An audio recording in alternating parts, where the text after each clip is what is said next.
नमस्कार, कोकण कन्या साईस्त्रामध्ये तुमचं स्वागत आहे. तर आज आपण अंडा राईस बनवणार आहोत आणि त्याच्यासाठी बघा मी इथे तांदूळ घेतलेत. त्याला स्वच्छ धुवून आपण याला कुकरला लावून घेऊया आणि आता पुढची तयारी करून घेऊ. इथे बघा कढई घेतले. कढई तापल्यानंतर त्याच्यामध्ये तेल घालून घेते.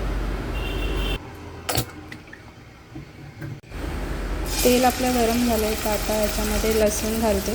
त्याच्यानंतर आपल्याला याच्यामध्ये आलं घालायचं आहे. त्याच्यानंतर हिरवी मिरची बारीक कट करून त्याच्यात घालायची आणि कांदा घ्यायचा आहे चिरून. कांदा चांगल्या क्वांटिटीमध्ये घ्यायचा आणि त्याला थोडं परतवून घ्यायचं.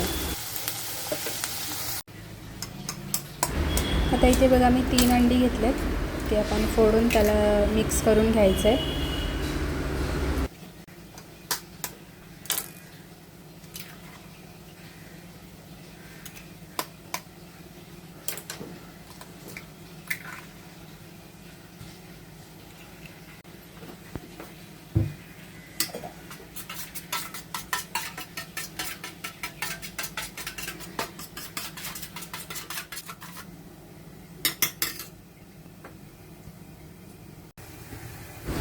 इथे बघा कांदा थोडंसं लालसर झाल्यानंतर आपण ह्याच्यामध्ये टमाटर घालणार आहोत आणि थोडंसं परतवणार आहोत. टमाटर घालून झाल्यानंतर त्याच्यामध्ये आपल्याला थोडंसं कढीपत्ता घालायचा आहे वरून.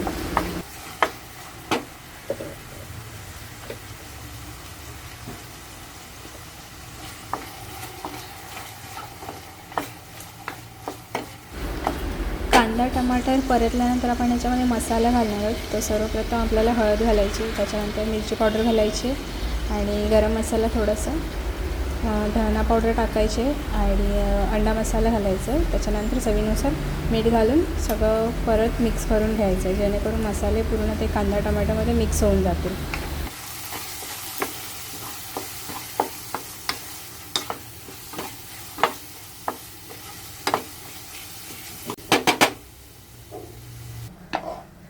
इथे बघा आपला भात पण शिजून रेडी झाला आहे.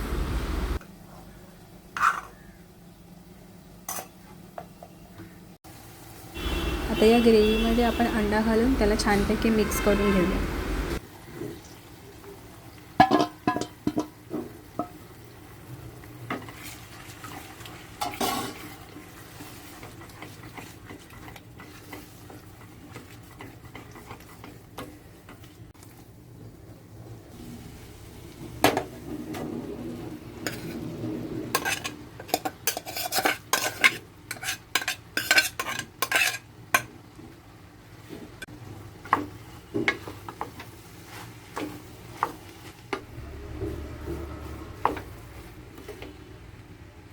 इथे बघू शकता आपला अंडा राईस बनून रेडी झाले. तर वरतून याला कोथिंबीर घालायची आणि आपल्याला एक हाफ फ्राय करायचं आहे. तर त्याच्यामध्ये पॅन घ्यायचं आहे, पॅनमध्ये थोडंसं तेल टाकायचं आहे आणि एक अंडं टाकायचं आहे.